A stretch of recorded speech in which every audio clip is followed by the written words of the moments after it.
Ça fait super longtemps que j'ai pas allumé cette caméra, surtout pour personnellement mon YouTube. Mais on y est. Aujourd'hui, on va se faire un petit update entrepreneuriat. Puisque si vous me suivez sur Insta, vous savez que j'ai un autre projet en cours, que beaucoup de choses se passent avec l'atelier digital qui est mon entreprise actuelle. Bref, je pense qu'il y a beaucoup d'updates et c'est aussi l'intérêt pour moi de parler des moments que j'ai eus, des moments très down et donc comment j'ai fait pour remonter et comment on gère des moments très up pour pas non plus s'enflammer. Donc l'idée c'est que je dois me maquiller, donc je vais me maquiller avec vous et puis on va discuter. Alors dans l'ordre, j'ai eu un énorme down, ce genre de down qui fait que j'ai dû me poser la question de reprendre un job classique salarié. C'était hyper compliqué. En fait, mon entreprise a bien démarré, c'est pas non plus ouf hein, mais je veux dire, j'ai pas mis 3 mois à trouver mes premiers clients etc. Donc j'ai commencé à m'enflammer, on peut le dire. T'as à peine 1 ou 2 mois d'expérience en tant qu'auto-entrepreneur quoi.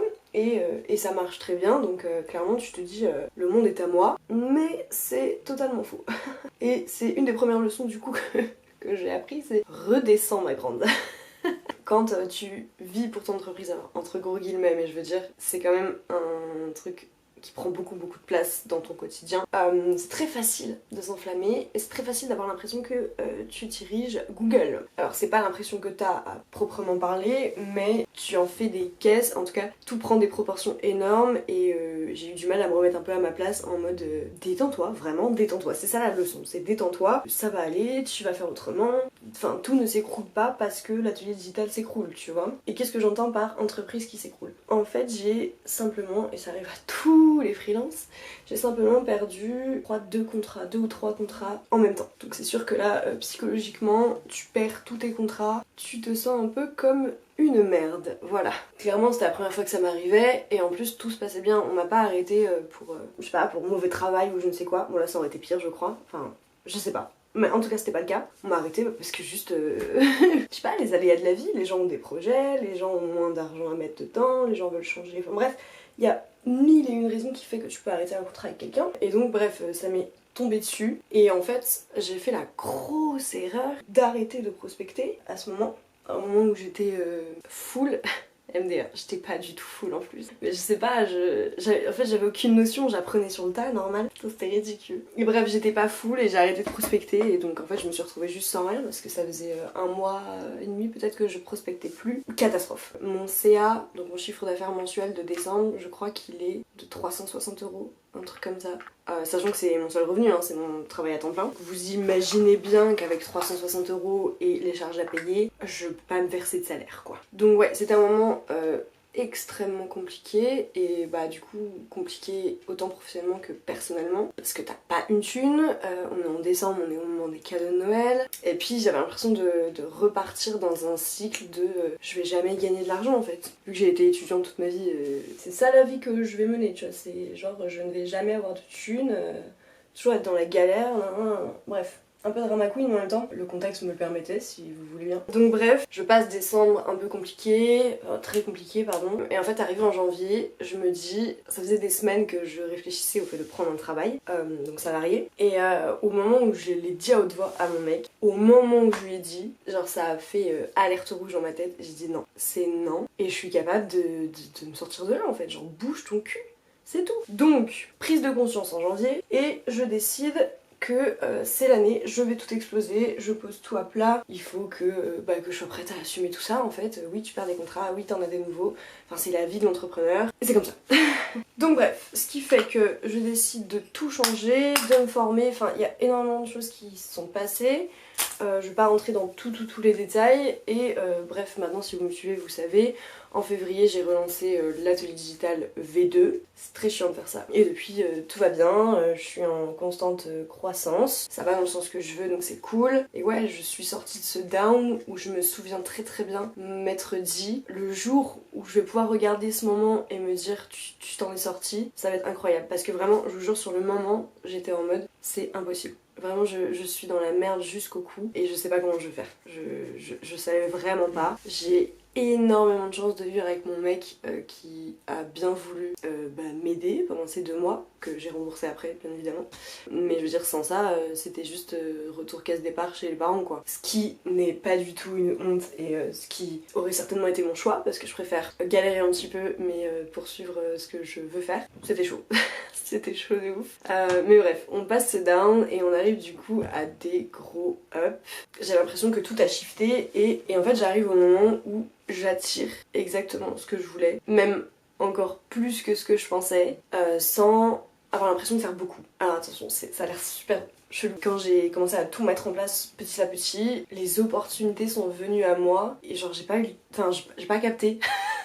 Vraiment c'est tombé dessus et j'étais en mode Comment c'est possible? Donc bref, très heureuse bien sûr, mais je sais que rien n'est acquis, donc à tout moment je publie cette vidéo et j'ai tous mes contrats qui s'arrêtent, on ne sait pas. C'est la vie d'entrepreneur, il faut être vraiment prêt, psychologiquement, mentalement, enfin non, t'es jamais prêt, mais il faut être conscient que ça va arriver. Ce qui est compliqué aussi, c'est qu'en fait, que ce soit des ups ou des downs, tout a à peu près un incident sur ta vie perso, bien que tu puisses travailler pour être bien détaché de tout ça, etc. Dans tous les cas, ça a un minimum d'impact sur ta vie perso parce que ça a un impact sur ton humeur, sur ce genre de choses. Quand t'es dans une période stressante où il faut que tu prennes beaucoup de décisions, etc., tu peux pas me dire que ça n'a pas d'impact sur ta vie perso. La personne qui partage ta vie ou les personnes si t'es en coloc ou autre, je ne sais pas, doivent clairement être un gros soutien parce que sinon pour moi c'est pas possible. Vraiment, si je pouvais pas partager mes expériences, demander des avis, etc., je sais pas comment je ferais. Franchement non, c'est pas possible, j'aurais déjà explosé, c'est obligé. Et puis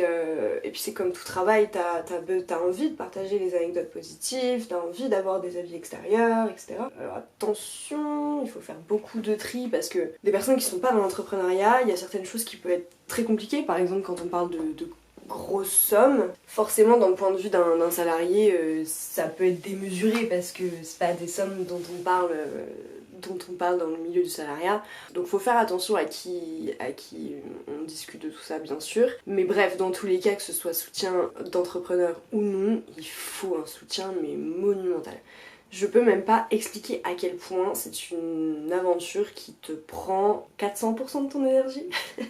Alors après, bien sûr, c'est différent pour tout le monde et je conseille pas non plus que ça prenne 400% de ton énergie, 100% de ton temps. Mais ouais, ton cerveau est toujours dedans quoi. Ton cerveau est toujours dedans. Et c'est là que vient le danger et c'est là qu'on arrive à comment je me sens en ce mois de mai. Parce que... pas facile. Je suis pas du tout dans le down de décembre là. Mais... c'est le sentiment, je peux même pas expliquer. Ah, j'ai les larmes aux yeux, ça arrive très souvent, je suis sensible en ce moment. Ce qui explique, tout est lié, attention, attendez, j'explique. Donc, on arrive au mois de mai où moi je m'étais dit, je vais lancer mon deuxième projet en mai. Donc mon deuxième projet c'est l'atelier June. Donc là actuellement j'ai l'atelier digital qui est une agence, j'ai même pas expliqué, qui est une agence de social media marketing et création de contenu. Et je suis en train de créer, j'ai créé, prenez ce que vous voulez, l'atelier June qui est une boutique en ligne de seconde main, non vintage, je veux pas trop en dire. Donc on arrive au moment où du coup moi je m'étais dit en mai je sors l'atelier June, ça se passe bien pour moi l'atelier digital, let's do it. Mais c'est pas parce que ça se passe bien l'atelier digital que t'as du temps à consacrer à un nouveau projet. Un nouveau projet pour moi, je veux pas faire juste ah j'ai sorti un nouveau truc. Non, je veux sortir le truc. Je veux dire, si je peux pas consacrer 200% de mon temps à mon nouveau projet, ça sert à rien. Donc j'ai essayé. J'ai essayé de tout faire, répondre aux attentes de toutes mes clientes, garder mon rythme et ma stratégie pour l'atelier digital et commencer à travailler beaucoup sur l'atelier jaune. Je te le donne en mille, j'ai craqué. J'ai tellement craqué, c'était un truc de malade. Au bout du rouleau, mon mec vient me voir, il me dit ça va? Genre en mode juste pour faire une discussion, tu vois. Je fonds en larmes. Donc là je me dis ok, stop. Ça sert à rien. Dès les premières larmes, j'ai dit c'est stop. Donc vient le moment où je parle avec clairement celle que j'appelle ma mentor, donc Sandra des Locomotives. Et là je lui dis, enfin c'est pas possible quoi, qu'est-ce qui m'arrive? Et plus je parle avec elle, plus je me rends compte que je suis au moment où je dois me réaligner, je dois revoir mes priorités. Déjà la première priorité c'est moi. Et ça fait depuis février que c'est pas moi. Ça m'allait vraiment, j'étais pas... Je me sentais super bien, mais du coup, c'est pas du tout un truc sur le long terme. Et déjà 4 mois, c'est énorme. Ouais, non, j'étais plus du tout ma priorité. Le week-end pour moi c'est pas un week-end, c'est un moment où je continue de travailler. Et en fait du coup j'ai aussi habitué mes clientes à un rythme effréné où je suis tout le temps dispo, etc. Et c'est ridicule. Donc là j'ai dit ok stop, il faut que je me retrouve moi. Je suis encore en process parce que j'ai littéralement réalisé ça il y a 3 jours, donc voilà. Mais c'est aussi le moment où il faut prendre des décisions, s'il y a des choses qui sont plus alignées, s'il y a des choses qui me rendent pas heureuse. C'est aussi pour ça que je suis à mon compte, pour pouvoir prendre les décisions dont j'ai besoin sur le moment. Et c'est que moi que ça regarde. Et donc du coup, j'ai décidé d'arrêter un contrat que j'ai depuis décembre, enfin qui a commencé à me payer en janvier quand je remontais la pente. Et donc j'ai décidé de l'arrêter et là ça me fout un petit coup, je sais pas dans quel sens, peut-être de fierté, je sais pas, de reconnaissance, I don't know. Mais c'est littéralement le contrat qui a commencé à me sauver ce début d'année. Et en fait là j'arrive au stade où je peux l'arrêter sans mettre des choses en péril. Et ça me... Ouais, en vrai je suis fière quand même. C'est très dur d'arrêter un contrat, de se rendre compte que c'est plus bon pour nous et que on doit mettre notre énergie ailleurs. Il fallait que je libère de la place et cette place devait être ce contrat. En vrai j'ai pris la décision en 1 heure, mais je me suis laissée la nuit et j'ai envoyé le message le lendemain matin. C'est ce genre de choses qui arrivent genre quotidiennement dans l'entrepreneuriat. Prendre des décisions qui peuvent changer beaucoup de choses d'un seul coup. On peut parler de beaucoup d'argent, comme pas beaucoup d'argent, mais dans tous les cas t'as l'impression qu'il y a un énorme enjeu, et c'est souvent le cas d'ailleurs, pour l'échelle de mon entreprise. Et donc pas facile, mais voilà, je suis intimement convaincue que c'était la bonne décision. Comment savoir que c'est la bonne décision? Moi ça se ressent entièrement dans mes tripes, mon ventre. Je pense que c'est différent de toutes les personnes, mais moi c'est comme ça que je sais les choses. Peut-être que c'est l'instinct, je sais pas. Quoi d'autre? Du coup l'atelier June. Donc en fait j'ai décidé d'arrêter ce contrat pour libérer de la place, mais pas pour libérer de la place pour l'atelier June. J'ai commencé à travailler dessus très. Enfin genre en vrai tout est prêt. Il me reste plus qu'à acheter les choses. Vraiment. Je sais exactement comment m'y prendre. Enfin tout est prêt et en même temps c'est un projet passion. Vraiment, je le fais pas du tout pour l'argent. Si vous saviez, un e-commerce, de toute façon, si tu fais pas de dropshipping ou autre technique, ouais, tu le lances par passion et après, tu te verses quelque chose. Après, longtemps après. Donc bref, c'est un projet passion pour moi et du coup, je veux faire les choses bien, je veux être vraiment investie et je sais que tout est prêt et il n'y a plus que le moment où je vais me dire, ok, là j'ai le temps dont j'ai besoin devant moi et là c'est le bon moment niveau thune, niveau tout, tu vois, il faut que tout soit aligné. Et je sais très bien, je sais qu'au mois de mai tout est aligné pour moi, mais pas le temps. Et donc si c'est pas le temps, bah ça marche pas. Si t'as pas de temps pour faire ton projet, ça marche pas. Donc voilà, c'est une décision, encore une fois, qui est compliquée pour moi parce que, bah, comme j'ai dit, c'est un projet passion. J'ai la rage de le sortir, ce truc. Ça prend mes tripes. Mais je pense que du coup, c'est peut-être un mal pour un bien d'attendre parce que si ça me prend autant à cœur, comment je vais gérer quand il y aura des downs? Voilà, peut-être qu'il faut que je prenne encore du recul sur la chose. En tout cas, j'ai très hâte de le sortir et en fait le problème c'est que je sais pas quand le sortir. Déjà parce qu'il y a une question d'argent. En fait c'est pour ça que je travaillais au mois de mai, j'hésitais à lancer une campagne Ulule, mais j'ai pas le temps. J'ai le temps pour créer la campagne, bien sûr. Mais pour moi une campagne, il faut énormément de communication dessus, il faut que je sois visible, il faut que les gens en aient marre de voir ma campagne nulle partout et bah j'aurai pas le temps de faire ça. Plus je vous le dis là, plus je me dis pourquoi je le fais pas la semaine prochaine. En fait, je vous explique. Là le problème est vraiment, si vous voulez discuter avec moi en commentaire de ça, ce serait vraiment trop bien. J'ai trop besoin d'avis complètement extérieurs à ça. Là le problème c'est qu'en fait une campagne Ulule en général c'est entre 35 et 45 jours. C'est moi qui décide, mais en général c'est ça. Et une campagne Ulule, selon moi, ne peut pas s'arrêter en juillet, en tout cas ne peut pas empiéter sur les vacances d'été, donc ça veut dire qu'il faut que fin juin maximum ce soit fini. Et moi au mois de juin j'ai énormément de choses. J'ai déjà 4 jours de vacances.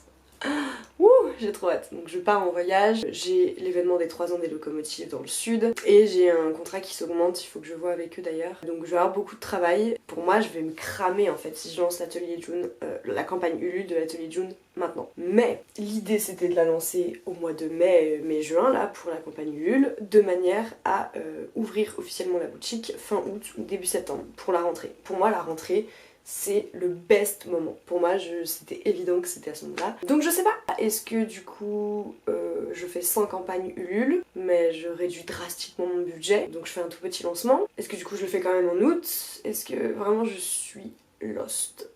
je sais pas. Et en même temps, une campagne Ulule, je pense que ça me fait flipper. Je sais pas si je me l'admets encore entièrement, mais je pense que ça me fait flipper parce que bah si ça marche pas, je suis à l'aise avec l'échec, mais je pense que ça me foutrait un coup. Je sais pas. Il y a beaucoup de choses qui se passent dans ma tête pour réfléchir à ce projet et je sais pas.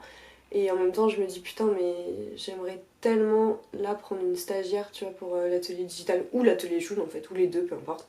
Et pouvoir bosser plus, hein, être méga active sur ça de manière à ce que ce soit encore plus près que ça l'est aujourd'hui et que aussi bah, je puisse former quelqu'un sur l'atelier digital pour moi me consacrer à de la création de contenu pour l'atelier June par exemple. Enfin bref, vous voyez, il y a trop de décisions à prendre tout le temps. Et j'adore, hein. Bon, je crois qu'on a fait le tour. Est-ce que si je vous parlais de toutes mes réflexions qui se passent dans ma tête, vous flipperiez ? La réponse est oui.